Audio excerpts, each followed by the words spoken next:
السلام عليكم ورحمة الله وبركاته. حبايبي أبطال تانية إعدادي، وحشتوني جدا. إن شاء الله بنبدأ الترم الأول بتاعنا. إحنا خلاص شفنا المنهج وبدأنا نفهمه شوية. المنهج طويل يا شباب ومحتاج شغل، محتاج تركيز، فربنا يعيننا ويعينكم جميعا. عايزين بس نذاكر ونلتزم من أول السنة كده، وبالتوفيق يا رب يا حبايبي. يلا نبتدي الدرس الأول. الدرس الأول في منهج تانية إعدادي اسمه الأعداد الحقيقية. إيه الأعداد الحقيقية دي؟ قبل ما نعرف إيه الأعداد الحقيقية دي، تعالى نفتكر كل الأعداد اللي خدناها قبل كده. خدنا حاجة اسمها مجموعة أعداد العد. أعداد العد 1 2 3 4 5 وهكذا إلى ما لا نهاية. طيب يعني ما فيهاش صفر؟ لا ما فيهاش صفر. انت عمرك عديت قلت 0 1 2 ولا بتعد من أول واحد؟ واحد. تمام. تاني مجموعة اسمها مجموعة الأعداد الطبيعية، بيرمز لها بالرمز N. N دي تساوي ايه؟ نفس أعداد العد بس هزود عليها الصفر. 0 1 2 3 4 5 6 إلى ما لا نهاية. تمام. طيب بعد كده ايه؟ N دي زودنا عليها جزء سميه برافو زد، الأعداد الصحيحة. عبارة عن ايه الأعداد الصحيحة دي؟ نفس الأعداد الطبيعية ولكن زيادة عليها الجزء السالب. يعني عاملة ازاي؟ 0 1 2 3 إلى ما لا نهاية، وكمان -1 -2 وهكذا إلى ما لا نهاية. يبقى زد دي عبارة عن، بصوا لي كده يا باشمهندسين، أعداد الصحيحة عبارة عن الأعداد الصحيحة الموجبة بنسميها زد موجب، اتحاد الأعداد الصحيحة السالبة اللي هي زد سالب، اتحاد كمان ايه؟ المجموعة 0. تمام، كويس جدا، ماشي. طيب بعد الأعداد الصحيحة خدنا حاجة كمان، الأعداد الصحيحة جزئية منها وهي زد، وهي كيو. ايه كيو دي؟ الأعداد النسبية. ايه الأعداد النسبية دي؟ هل هي رقم معين؟ لا، الأعداد النسبية هي الأعداد، يعني العدد النسبي ده هو العدد الذي يمكن كتابته على صورة بسط ومقام. يعني يبقى ايه على بي كده، بس الشرط المهم المقام لا يساوي مين؟ الصفر. اي حاجة ينفع تتكتب على صورة بسط ومقام يسمى عدد نسبي، وبنرمز للعدد النسبي بالرمز كيو. وبيتكتب ازاي؟ اهو نفس الشرح اللي انا قلته. كنا بنكتبها السنة اللي فاتت، واخدينها ازاي؟ بنقول هي عبارة عن ايه على بي، حيث ايه تنتمي لزد، يعني ايه ده عدد صحيح، تمام، وبي كمان تنتمي لزد، بس البي لا تساوي مين؟ الصفر وبس. تمام، ماشي كده، عرفنا وافتكرنا الأعداد اللي كانت عندنا كلها. طيب دلوقتي هنبدأ، قبل ما ناخد الأعداد الحقيقية ناخد الأعداد الغير نسبية. هو في أعداد غير نسبية؟ شوف النسبية أنا قلت لك إيه؟ عدد يمكن كتابته على صورة A على B. طب الغير نسبية منطقي بقى، العدد الغير نسبي هو عدد لا يمكن كتابته على صورة A على B. ما اقدرش اكتبه على الصورة دي. تمام. وبرضو بي هيكون لا يساوي الصفر، معروفة برضو ان ايه؟ ما ينفعش يكون في صفر في المقام. تمام يا باشمهندس، كلام سليم. طيب استفدت ايه من الكلام ده؟ وعبارة عن ايه الاعداد الغير نسبية؟ ورمزها ايه؟ رمزها كيو داش، كيو شرطة كده، تسمى الاعداد الغير نسبية. هل في علاقة بين الكيو والكيو داش؟ هل في شيء مشترك بينهم؟ طبعا لا، واضح. العدد النسبي لازم يكتب على صورة A على B. العدد الغير نسبي لا يمكن يكتب على صورة A على B. يبقى أكيد كده كيو تقاطع كيو داش تساوي ايه يا ولاد؟ برافو، فاي. مفيش علاقة بينهم، التقاطع مفيش شيء مشترك، التقاطع بينهم بايه؟ بفاي. طب ايه أمثلة الأعداد؟ زي ايه مثلا عدد غير نسبي؟ بص يا باشمهندس، أي جذر تربيعي بس يكون ايه؟ ليس مربع كامل. لا معلش فهمينا يا باشمهندسه، ليس مربع كامل يعني ايه؟ ايه هي الاعداد المربع الكامل؟ المربع الكامل اصلا مثلا الواحد عباره عن واحد في واحد. طيب الاربعه عباره عن اتنين في اتنين. طيب التسعه عباره عن تلاته في تلاته. الخمسة عبارة عن ايه؟ ال25 عبارة عن 5 في 5. يعني المربع الكامل ده عبارة عن ايه؟ حاصل ضرب عددين بيسمى مربع كامل. طب لو جبنا جذر العدد بس ملوش جذر، ليس مربع كامل. زي ايه مثلا؟ يعني اقولك مثلا ايه؟ جذر 2. الاتنين ده عبارة عن حاصل ضرب عددين نفس العددين؟ لا طبعا، الاتنين واحد في اتنين وبس. هل في رقمين نفس الرقمين يدوك جذر 2؟ لا، على حسب معرفتك. طيب يقول لك مثلا جذر 7، معرفهاش. جذر 8، خد بالك بتكلم على الجذر المين؟ التربيعي. اي جذر تربيعي بس ما يكونش ايه؟ مربع كامل. طيب تمام. ايه تاني يكون مثال على الاعداد الغير نسبيه؟ يقول لك سهله وبسيطه، اي جذر تكعيبي بس ليس مكعب كامل. يعني ايه برضو؟ والله اللي فهم مربع كامل هيفهم بسهولة المكعب الايه؟ الكامل. المكعب الكامل زي ايه مثلا؟ الواحد عبارة عن ايه؟ واحد في واحد في واحد 3 مرات. طيب 8 عبارة عن 2 في 2 في 2، صح ولا لا؟ نكمل. 27 عبارة عن 3 في 3 في 3. يبقى دي أعداد مكعب إيه؟ مكعبات كاملة. طيب اللي ما يكونش كده يسمى عدد غير نسبي. يبقى اللي ما يكونش اللي ما يكونش ليه جذر تكعيبي، ما يكونش مكعب كامل، يبقى عدد غير إيه؟ نسبي. كلام سليم. زي مثلا أقول لك إيه؟ الجذر التكعيبي مثلا ل3. انت تعرفها؟ لا والله، بس نقدر نجيبها بالآلة. يقول لك مثلا ايه؟ الجذر التكعيبي ل25. اوعى تتسرع وتقول 5، لا بقول التكعيبي مش التربيع، وهكذا. يبقى ادي المثال التاني على الايه؟ على الاعداد الغير نسبيه. في مثالين اتنين. تالت مثال العدد باي. ايه العدد باي ده؟ العدد باي ده يا باشمهندسين بيستخدم في ايجاد محيط الدائره، وكذلك يستخدم في إيجاد مساحة الدائرة. وده عدد ثابت وبتلاقيه موجود على الآلة. بتلاقي زرار تحت في الآلة كده اسمه فيه 10 كده، هتتك شيفت الزرار اللي تحت جنب الأنسر ده هيديك الباي، وتلاقيه موجود مكتوب فوقه باي على طول على الآلة. تمام، كلام سليم. يبقى العدد باي ده أصلا قيمته بإيه؟ ليه قيمة والله. عبارة عن كام؟ هو 22 على 7، وقيمته بتكتب كده 3 1 4 1 5، وفي أرقام كتير كمان قبلها.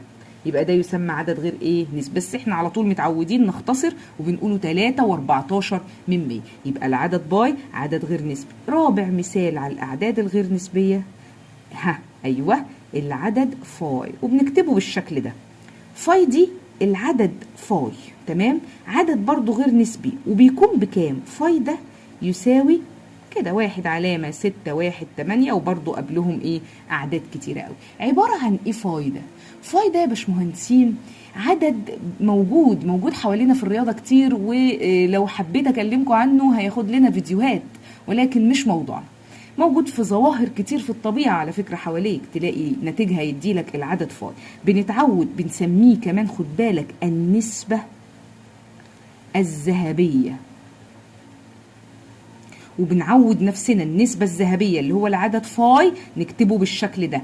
أما فاي بتاعت اللي احنا متعودين عليها لما ما نلاقيش مجموعة حل أو ما نلاقيش تقاطع، اللي هو الشيء اللي ليس له حل، يعني بنكتبها كده علشان تعود نفسك تفرق بين دي وبين دي. تمام؟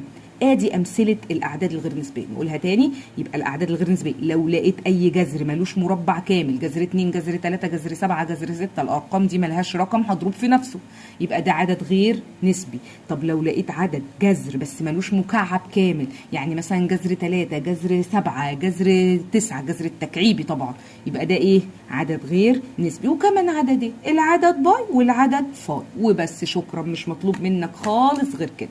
طب تعالى نشوف مثال على الكلام ده كده ونكون ايه فاهمينه وهضمينه كويس. بالراحة خالص يا باشمهندس.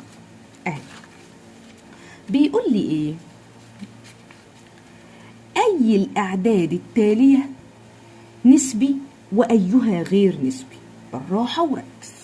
جذر 3، هل انت تقدر تكتب جذر 3 في صورة بسط على مقام؟ لا، ما تقدرش تكتبها في صورة جذر بسط على مقام، يبقى ده عدد على طول غير نسبي. ليه كمان؟ لان جذر 3 ده عدد ملوش جذر انت تعرفه، يعني التلاتة مش حاصل ضرب رقمين في بعض من نفس الرقمين، يبقى ده ليس مربع كامل. تمام، يبقى عدد غير نسبي. طب الجذر التكعيبي ل4 واضحة، انت تعرف الجذر التكعيبي ل4 يا باشمهندس؟ ال4 عدد ليس مكعب كامل، يبقى ساعتها نقول ايه؟ عدد غير نسبي. تمام. طب الجذر التكعيبي الواحد؟ لا، الجذر التكعيبي الواحد بواحد، والواحد ده رقم اقدر اكتبه 1/1، يبقى ساعتها عدد ده ايه؟ نسبي. ها، طب الباي لسه قايلينها حالا، الباي اصلا عدد غير نسبي، خلاص حافظينها وعارفينها. تمام. طب -3 عادي، اقدر اكتب -3 دي في صورة -3/1، يعني صورة بسط على مقام، يعني صورة A على B، يبقى ساعتها ده عدد ايه؟ نسبي. طب الصفر نسبي والله، ما هو من ضمن الاعداد ايه الصحيحه اللي هي جزء من الاعداد النسبيه، ويكتب برضو الصفر ممكن اكتبه في صوره 0/1، يبقى ساعتها ايه؟ عدد نسبي. برافو. تمام يا باشمهندسين. اللي بعده العدد 2.78%، هل ده عدد نسبي؟ ازاي يا مس؟ هو انا اقدر اكتبه في صوره بسط على مقام؟ والله ينفع اكتبه 2.78/100، وبعد كده ترفع الكسر، تضرب 2 في 100 وتزود عليها ال78 وتقسم على 100. بالآلة لما تشتغلوا هتلاقيه عامل كده 2 في 100 اهو زائد ال78 هيديك كام؟ 278، يعني ده ب 278/100. يبقى ساعتها الرقم ده نسبي ولا غير نسبي؟ نسبي والله، ما تتسرعش، ده رقم نسبي. تمام. طب هنا 54%، سهلة جدا، ما أنا ممكن أخليها 54 إيه؟ على 100، يعني صورة بسط على مقام، يبقى ده عدد إيه؟ نسبي. طيب ها، العدد فاي، النسبة الذهبية لسه حافظينها وعارفين، ده عدد غير نسبي. تمام. طيب الجذر التكعيبي لسالب جوه القيمة المطلقة 125، أنا أقدر أحلها ليه؟ أصل ال 125 أصلا رقم إيه؟ مكعب كامل، ده رقم أصلا مكعب كامل، يعني أقدر أحله. طبعا القيمة المطلقة هتشيل السالب، فيبقى عندي الجذر التكعيبي ال 125 يطلع الناتج 5. طب ما ال5 دي أقدر أكتبها 5/1، يبقى ساعتها نسميه عدد نسبي. مظبوط. طيب جذر 7 ناقص 5، اصلا جذر 7 ده عدد ايه؟ غير نسبي. هتقول لي يا باشمهندسه بس ال5 عدد نسبي، بس مطروحين من بعض يا باشمهندس.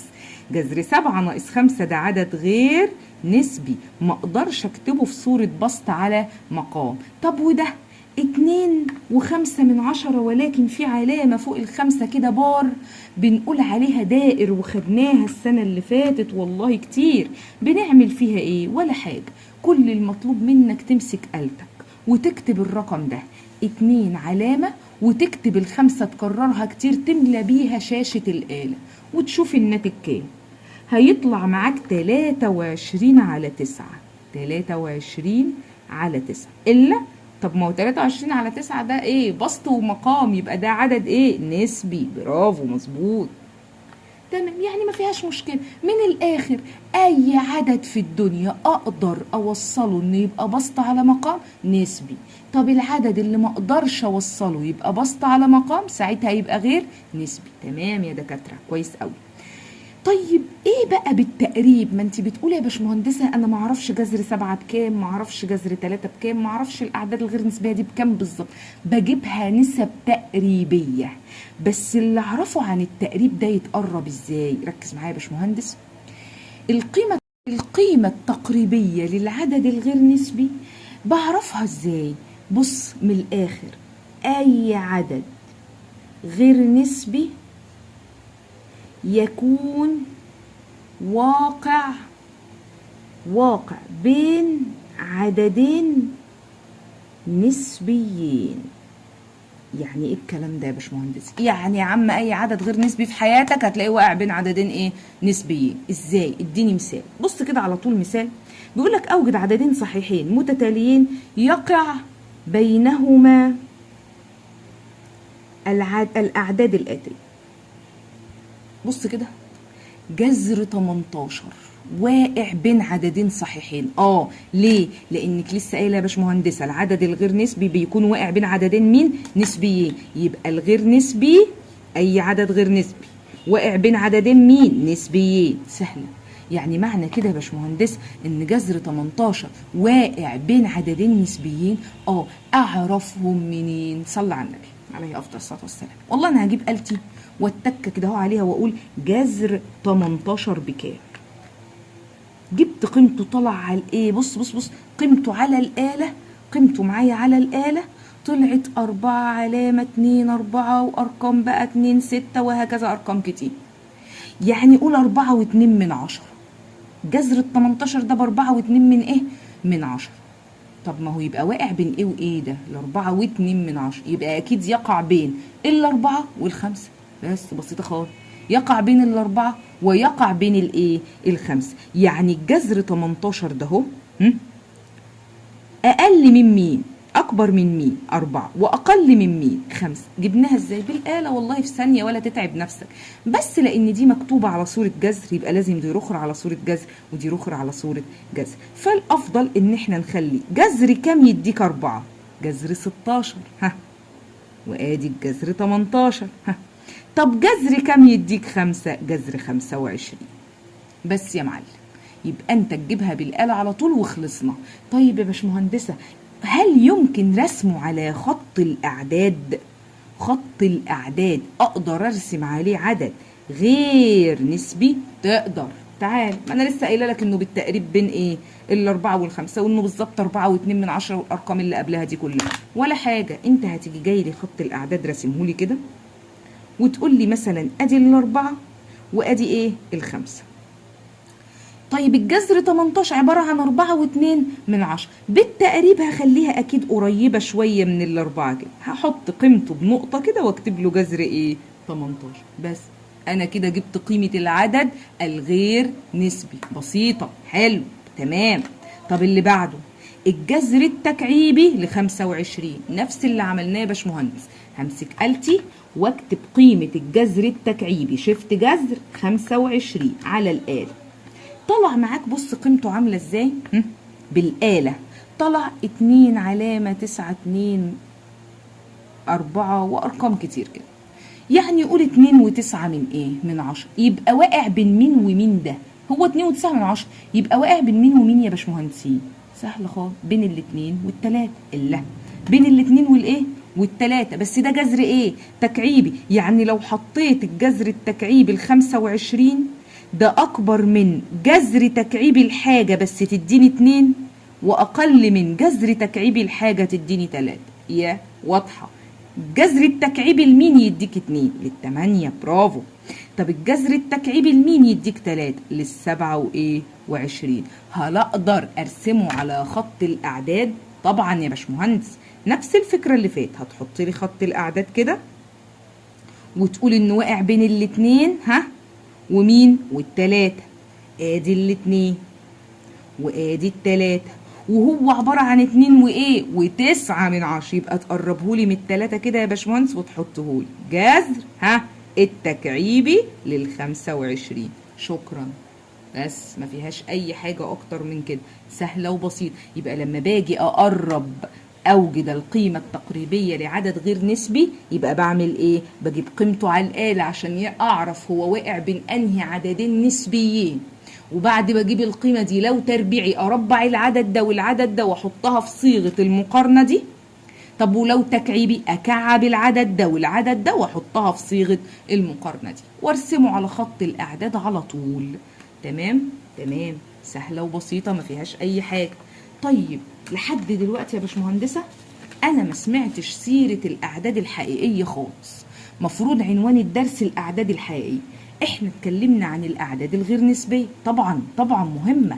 طب الاعداد الحقيقيه بقى، تعالى يا باشمهندس، سهله وفي منتهى الجمال. مجموعه الاعداد الحقيقيه عباره عن الاعداد النسبيه والغير نسبيه مع بعض. الاعداد الايه؟ النسبيه والغير نسبيه مع بعض لما يتحدوا يتجمعوا على بعض يديك اعداد حقيقيه. طب ايه رمز العدد الحقيقي؟ ار. يبقى من الكلام اللي انا قلته ار عباره عن ايه؟ النسبيه كيو، اتحاد الكيو داش الغير نسبيه. تمام، مفيش مشكله خالص. طب معنى الكلام ده، احنا مش لسه قايلين في اول الحصه ان اعداد الطبيعيه جزء من الاعداد الصحيحه، والاعداد الصحيحه جزء من الاعداد النسبيه؟ تعالى نرسم لها مخطط يفهمك كده. لو اعتبرت ان دي كلها كيو اللي هي الاعداد الايه؟ النسبيه. طيب تعالى شوف كده، لو انا قلت لك ان الجزء ده هي الاعداد الطبيعيه اللي هي نرمز لها بالرمز ان جزء من مين؟ من الصحيحه، فاعتبر معايا كده ان دي الاعداد الايه؟ الصحيحه، فنرمز لها بالرمز زد. طب والصحيحه جزء من مين؟ واضحه والله خالص، من النسبيه. يبقى الصحيحه جزء من النسبيه والطبيعيه جزء من الصحيحه. طب والغير نسبيه؟ لا، ده ملهاش علاقه بيها، احنا لسه قايلين دلوقتي حالا ان التقاطع بينهم بفاي. النسبيه ملهاش علاقه بالغير نسبيه، فعشان كده هحط له الغير نسبيه هنا لوحدها. يبقى ادي كيو داش دي مجموعه الاعداد الايه؟ الغير نسبيه، وكيو بس دي الاعداد الايه؟ النسبيه. طيب يا مس فين الاعداد الصحيحه الحقيقيه؟ الاعداد الحقيقيه فين؟ انا لسه قايله ار عباره عن كيو اتحاد كيو داش. يبقى الاعداد الحقيقه عباره عن كل ده مع بعض. يبقى المربع الكبير ده هو كله بمين؟ بار. يبقى الار عباره عن الاعداد الغير نسبيه والاعداد النسبيه كلها، اللي هي جزء منها صحيحه وجزء منها طبيعيه، والطبيعيه جزء منها اعداد عد وكل شيء. واضحه دي يا باشمهندسين؟ واضحه. طب ايه الاسئله اللي بتجيلي على الجزئيه دي؟ حاجات جميله قوي قوي وهتشوفها معايا دلوقتي.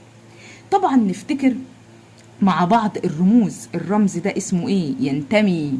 الرمز ده لا ينتمي. الرمز ده جزئيه والرمز ده ليست جزئيه. قبل ما احل هفهمك وافكرك يا حبيبي. ينتمي ولا ينتمي يشتغلوا مع الاعداد. يشتغلوا مع الايه؟ مع الاعداد. جزئيه وليست جزئيه يشتغلوا مع المجموعات. يعني ايه؟ يعني لو قلت لك مجموعه الاعداد الصحيحه نقط مجموعه الاعداد النسبيه، تقول تنتمي ولا جزئيه؟ لا، اقول جزئيه لانها مجموعه. تمام. طب تعالى نكمل نشوف بقى الاسئله دي ونحلها كلها مع بعض كده. اول سؤال بيقول لك جذر 10 ينتمي ولا لا ينتمي ولا جزئيه ولا ليست جزئيه من كيو داش؟ كيو داش هي الاعداد الايه؟ الغير نسبيه. طب ما هو جذر 10 عدد غير نسبي لان ال10 ليس مربع كام، يبقى دي اقول عليها ايه؟ ده عدد ما هوش مجموعه، يبقى اقول تنتمي. يبقى جذر 10 ينتمي لكيو داش. تمام. السؤال الثاني سالب جذر 9 على 3. طب ما تتحل، ما نسيبهاش كده. جذر التسعة ب3، يعني دي على بعضها عبارة عن ايه؟ 3 وفي سالب بره، يبقى سالب 3 على 3 إلا فيها السالب 1. هل السالب 1 ينتمي للأعداد الصحيحة؟ اهو ينتمي. سهلة وبسيطة. طيب هنا السؤال الثالث بيقول لك كيو اللي هي الاعداد الايه؟ النسبيه، نقط ار اللي هي الاعداد الايه؟ الحقيقيه. هل هنا اشتغل تنتمي ولا تنتمي؟ لا، جزئيه وليست جزئيه. طب كيو جزء ولا مش جزء من ار؟ والله ده ار اصلا عباره عن كيو وكيو داش الاثنين، يبقى ار جزئيه من الاعداد الحقيقيه. تمام. طب اللي بعدها القيمه المطلقه لسالب 7 بتطلع بموجب 7. هل 7 عدد غير نسبي؟ ده كيو داش. لا، 7 ده يمكن كتابته في صورة 7 على 1، يبقى عدد نسبي. إنما بيسألني عن غير نسبي يبقى أقول له لا تنتمي، لأنه عدد فأقول لا تنتمي. تمام.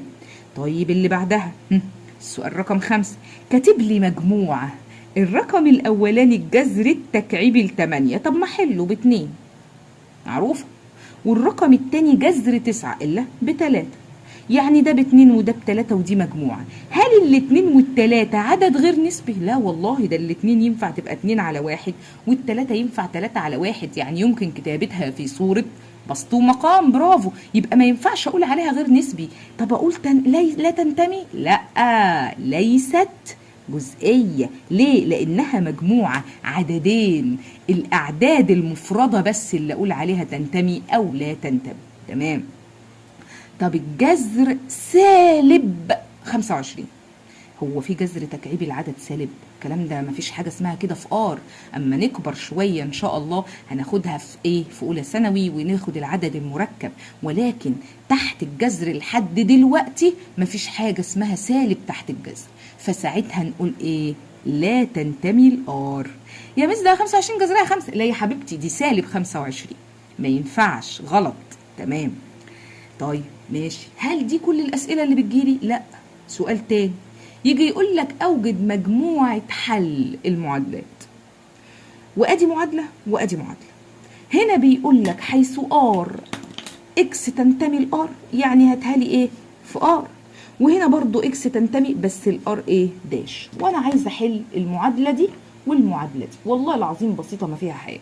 حل بالراحة خالص يا باشمهندس، واقرا معادلتك كده بالراحة وبينها لي.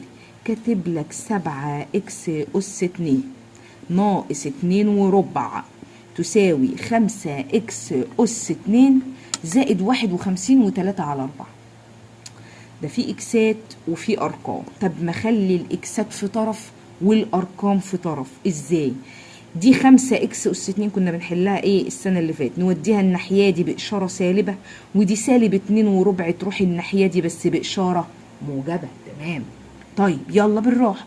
فتبقى 7 إكس أس 2 تدخل لها سالب 5 إكس أس 2، وأقول تساوي 51 و3/4.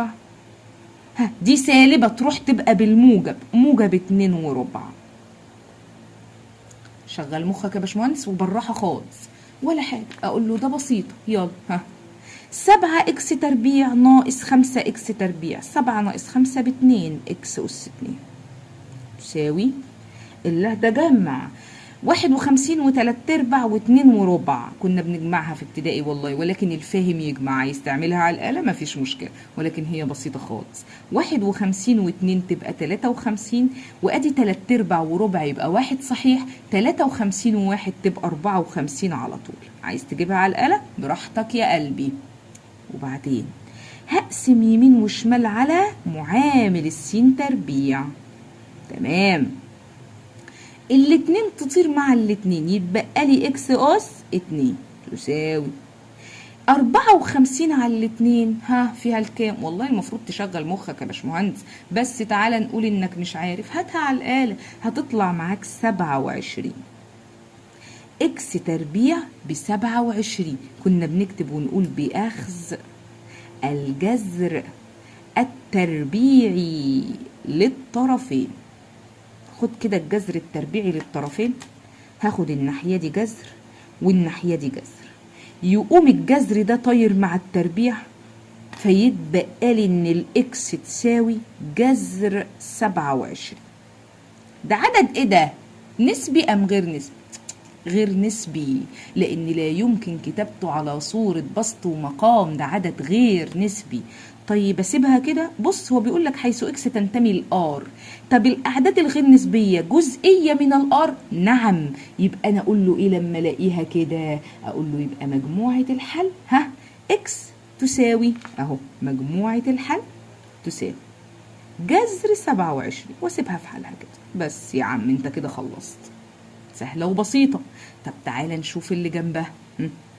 جاي يقول لك 5 إكس ناقص 3 لكل أس 3 ناقص 2 تساوي 6. شكلها مش عاجبني خالص. ما تيجي نعمل حاجة، ما تيجي نودي السالب 2 هناك بإشارة مخالفة ونسيب القوس ده في حاله كده. تعالى نجرب اهو. ادي 5 إكس ناقص 3 لكل أس ايه 3 تساوي سالب 2 يروح بالموجب يديك 6 زائد 2 فيها الكام؟ 8. لقيت ايه؟ أس تكعيبي أس 3. كنت بعمل ايه فيه؟ كنت باجي قايله له كده اهو بأخذ الجذر التكعيبي لانها اس 3 للطرفين. يلا خد الجذر الايه التكعيبي، والله اهو الله اكتبها لك تاني. 5 اكس ناقص 3 الكل اس 3، خد لها الجذر الايه التكعيبي تساوي الجذر التكعيبي لمين؟ للتمانية. خدنا وحافظين وعارفين ان الجذر التكعيبي يضيع مع الاس ايه 3، يتبقى لك كام؟ 5 اكس ناقص 3 تساوي، حل يا باشمهندس. الجذر التكعيبي ل 8 2 والله ما فيها حاجه. طب كده بقت سهله وهايف. انا عايزه الاكس، عايزه مجموعه الحل، يبقى هعمل ايه؟ هودي السالب 3 هناك باشاره مخالفه. لما بعوز الاكس عايزاها في طرف لوحدها، اقوم ابعد كل حاجه عنها. يبقى الخمسة اكس اهي تساوي 2 دي سالبه يبقى تروح بعكس اشارتها زائد 3، يعني فيها الخمسة. الا طب انا عايزه اكس، يبقى بقسمه الطرفين على معامل اكس اللي هي 5، طارت الخمسة يبقى الاكس تساوي 5 على 5 فيها الواحد الايه الصحيح. اصبر اشوف الاول طالبها فين. بيقول لك حيث اكس تنتمي كيو داش. كيو عدد غير نسبي. هل الواحد عدد غير نسبي؟ لا ده نسبي. يبقى انا اقول له ايه؟ ولا حاجه حبيبي، يبقى مجموعه الحل شكرا فاي. برغم ان طالعه برقم ولكن هو عايزها في الغير نسبي. لا يا ما ينفعش، الواحد عدد نسبي. واضح؟ افتكر كده بالطريقه دي نبقى خدنا افكار كتير على الدرس الاول. يا شباب المنهج طويل، المنهج محتاج تركيز، محتاج حل كتير، فشدوا حيلكم معانا علشان ما تزعلوش. انا عارفه ان تانية اعدادي هتتعب شويه السنه دي معانا، بس معلش ان شاء الله يعدي زي الفل، وان شاء الله هتابع معاكم دايما وانزل لكم فيديوهات شرح على طول وفيديوهات حلول. تابعوني على طول على القناه، اعملوا سبسكرايب، اعملوا شير للفيديو عشان يوصل لكل اصحابكم. هتوحشوني جدا. باي باي.